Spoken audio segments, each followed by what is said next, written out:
PPF में अगर आप इन्वेस्ट करने का सोच रहे हैं और आपको रिटर्न्स कैलकुलेट करने हैं, यानी कि अगर आप 5000 रुपीज़ अगले 15 सालों के लिए इन्वेस्ट करोगे या अगले 20 सालों के लिए इन्वेस्ट करोगे तो कितना अमाउंट वो हो जाएगा, अगर ये सारी कैलकुलेशंस आपको करनी है तो किस प्रकार हम कर सकते हैं, कितने पैसे आप एक साल में पीपीएफ में इन्वेस्ट कर सकते हैं, रेगुलर इंटरवल्स में इन्वेस्ट कर सकते हैं या वन टाइम इन्वेस्टमेंट करना है, अगर ऐसे सारे क्वेश्चंस आपको बॉदर कर रहे हैं तो इस वीडियो में आपके सारे सवालों का जवाब आपको मिलने वाला है। सबसे पहले दोस्तों शुरू करते हैं कुछ ऐसी बेसिक चीजों से जो आपको पीपीएफ के बारे में जरूर पता होनी चाहिए। तो सबसे पहली बात ये, पीपीएफ अकाउंट को मेच्योर होने के लिए 15 ईयर्स लगते हैं और ये 15 ईयर्स दोस्तों 15 कंप्लीट फाइनेंशियल ईयर्स लगते हैं। यानी कि मान लीजिए अगर 2024 में आप अकाउंट खुलवाते हो तो अगर आपको ये जानना है कि कब आपका अकाउंट मेच्योर होगा तो आप उसमें +16 करिए, ना कि 15, क्योंकि जिस साल आप अकाउंट ओपन करते हो वो वाला अकाउंट आपका 0th ईयर कंसिडर किया जाता है। तो 0th के बाद आपको 15 ऐड करने हैं तो टोटल आप 16 ऐड करके कैलकुलेट कर सकते हो। और अगर आपको कुछ भी नॉलेज नहीं है पीपीएफ के बारे में तो मैंने डिटेल में एक वीडियो बनाया है जिसमें मैंने पीपीएफ के बारे में सारी जानकारी दी है, आप चाहो तो उसे चेकआउट कर सकते हो। अब पीपीएफ की दोस्तों सालाना मैक्सिमम लिमिट है 1.5 लाख या 1.5 लाख रुपए और मिनिमम आप 500 रुपीज इन्वेस्ट कर सकते हो। और अगर आप मिनिमम 500 रुपीज भी इन्वेस्ट करना भूल जाते हो तो आपका अकाउंट डॉर्मेंट या इनएक्टिव हो जाता है। और एक इंपॉर्टेंट डाउट जो काफी लोगों को होता है कि क्या हम पीपीएफ में वन टाइम इन्वेस्टमेंट कर सकते हैं या रेगुलर इंटरवल्स में इन्वेस्टमेंट कर सकते हैं। तो दोस्तों आप वन टाइम इन्वेस्टमेंट भी कर सकते हो और चाहो तो इसे मंथली बेसिस पे, क्वार्टरली बेसिस पर भी कर सकते हो। कोई भी लिमिटेशंस आपको नहीं होती कि आप वन टाइम ही कीजिए। तो आइए कैलकुलेशंस कैसे करने हैं ये समझते हैं, क्योंकि काफी लोगों को ये सवाल होता है कि अगर मैं 5000 हर महीने अगले 15 सालों के लिए इन्वेस्ट करता हूं तो पीपीएफ में मुझे कितना रिटर्न्स मिलेगा। तो उसके लिए दोस्तों मैंने ये जो एक्सिस बैंक का पीपीएफ कैलकुलेटर है ये ओपन कर लिया है। आपको सिंपली गूगल पर जाना है, PPF calculator axis bank search करना है और आप इस वाले वेबसाइट पर आ जाओगे। नीचे जैसे ही आप स्क्रॉल करोगे आपको इन्वेस्टमेंट फ्रीक्वेंसी यहाँ पर लगानी है। इस पर जैसे आप क्लिक करोगे आपको 4 तरह की इन्वेस्टमेंट फ्रीक्वेंसी सेट करने का ऑप्शन मिलता है। एक है मंथली, यानी कि हर महीने आप इन्वेस्ट करने वाले हो। एक है क्वार्टरली, यानी कि साल में आप 4 बार करने वाले हो, हर क्वार्टर में। एक है हाफ ईयरली, यानी कि साल में आप 2 बार इन्वेस्ट करोगे। और एनुअल मतलब आप साल में 1 बार इन्वेस्ट करोगे। तो जैसे हम कंसिडर कर लेते हैं कि आपको हर महीने इन्वेस्ट करना है, एसआईपी के जैसे ही कंसेप्ट हमारा यहाँ पर हम लगाने वाले हैं। तो मंथली मैंने सेलेक्ट कर लिया है। इन्वेस्टमेंट अमाउंट को हम सबसे पहले कर देते हैं 5000 को और उसके बाद हम 10000 का भी एग्जाम्पल स्टडी करेंगे।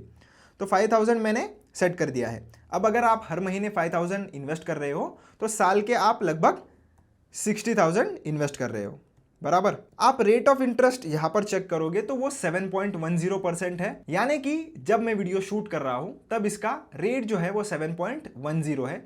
ये चेंज होता रहता है। तो आप जब कभी भी कोई कैलकुलेटर की मदद से आपके रिटर्न्स कैलकुलेट कर रहे हो तो वो आपको अप्रोक्सीमेट कैलकुलेशंस मिलेंगे, एग्जैक्ट नहीं मिलेंगे, क्योंकि जैसे जैसे अगर इंटरेस्ट रेट बढ़ता है तो आपका कैलकुलेशन जो है वो थोड़ा बढ़ेगा भी, और अगर इंटरेस्ट रेट कम हो जाता है फ्यूचर में कभी तो वो उस हिसाब से अफेक्ट करेगा। तो फिलहाल के टाइम पर ये 7.10 चल रहा है, तो 7.10 के हिसाब से ही कैलकुलेशंस हम करने वाले हैं। तो मैच्योरिटी अमाउंट आप देख सकते हो कितनी है, तो 15,77,841 रुपीज़।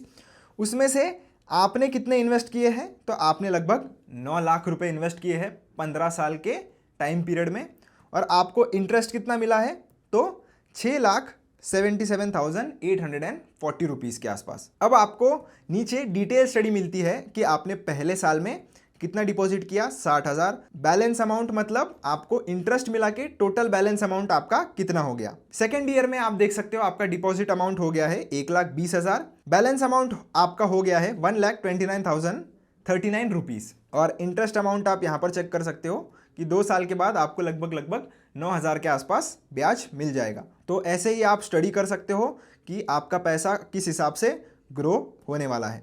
और लास्ट में जब 15th ईयर हो जाएगा तो आपको टोटल डिपॉजिट अमाउंट देखने के लिए मिलेगा और बैलेंस अमाउंट यानी कि टोटल कितना हो जाएगा, और आपको टोटल इंटरेस्ट 15 सालों में कितना मिला है ये आप यहाँ से चेक कर सकते हो। फॉर्मूला भी आप यहाँ से चेक कर सकते हो, अगर आपको इंटरेस्ट होगा तो, नहीं है तो आप डायरेक्टली कैलकुलेशंस पर भी ध्यान दे सकते हो। कई सारे लोग दोस्तों एक्सेल भी यूज करते हैं पीपीएफ के कैलकुलेशंस करने के लिए, पर ये साइट बहुत ही अच्छे से ऑप्टिमाइज की गई है तो आपको एक्सेल यूज करने की कोई भी जरूरत नहीं पड़ेगी। अभी हम 10,000 के लिए देख लेते हैं, तो इसको हम 10,000 पर सेट करेंगे। तो मान लीजिए आप साल का 1,20,000 रुपये इन्वेस्ट कर रहे हो, तो इसको हम रिफ्रेश करेंगे। तो एक बार जैसे आप क्लिक करोगे रिफ्रेश ऑटोमेटिकली हो जाता है। तो मैच्योरिटी अमाउंट आप देख सकते हो 31,55,000 के आसपास है। टोटल डिपॉजिट आपका 18 लाख रुपए हो रहा है और टोटल इंटरेस्ट आपको 13.5 लाख रुपए के आसपास आपका इंटरेस्ट आ रहा है आपको 15 साल के बाद। तो सेम कैलकुलेशंस अगर आपको स्टडी करनी है तो आप कर सकते हो। और एक इंपॉर्टेंट बात दोस्तों, हम ये 15 साल का ड्यूरेशन कंसिडर कर रहे हैं। क्यों? क्योंकि 15 ईयर्स के बाद जनरली ये मैच्योर हो जाता है। पर अगर आपको इसके अलावा भी इसको एक्सटेंड करना है तो आप बिल्कुल कर सकते हो, पर 5 ईयर्स के ब्लॉक्स में आपको इसे करना पड़ता है। यानी कि 15 ईयर्स जैसे ही इसका मैच्योरिटी खत्म हो जाता है, आपको इसे एक्सटेंड करना है तो अगले 5 सालों के लिए आपको इसे एक्सटेंड करना पड़ेगा। यानी कि 20 साल के बाद वो मैच्योर होगा। अगर आपको और बढ़ाना है तो सीधा फिर 25 साल के बाद आप इसे सेट कर सकते हो। तो ऐसे 5 ईयर्स के ब्लॉक में आप इसे एक्सटेंड कर सकते हो। अगर आप लमसम 1.5 लाख रुपए इन्वेस्ट करते हो हाईएस्ट, तो उसका भी चलिए देख लेते हैं। तो पहले मंथली से हम इधर इसको सेट करेंगे एनुअल पे, और ये जो 500 है इसको मैं 1.5 लाख पर सेट कर देता हूँ मैन्युअली टाइप करके। तो ये 1.5 लाख पर हमने सेट कर दिया है। इसे रिफ्रेश करेंगे तो मैच्योरिटी अमाउंट हमारी कितनी हो रही है, 40 लाख के आसपास। टोटल डिपॉजिट आपका कितना है, तो 22.5 लाख रुपए आप डिपॉजिट कर रहे हो और 18 लाख के ऊपर आपको लगभग यहाँ पर इंटरेस्ट मिल रहा है। फर्दर कैलकुलेशंस अगर आपको देखनी है तो आप इसे स्टडी कर सकते हो। हर महीने में आपको कितना इंटरेस्ट मिलने वाला है ये भी आप यहाँ से चेक कर सकते हो। वैसे आपको फाइनल कैलकुलेशन से ही मतलब होना चाहिए। अगर आपको ज़्यादा ही इंटरेस्ट है तो आप इन माइन्यूट डिटेल्स पर भी नज़र डाल सकते हो। तो आशा करता हूं दोस्तों कि आपको पीपीएफ कैलकुलेटर का यूज़ कैसे करना है और आपकी इन्वेस्टमेंट अमाउंट कितनी होने वाली है, ये कैसे कैलकुलेट करते हैं, ये समझ में आ गया होगा।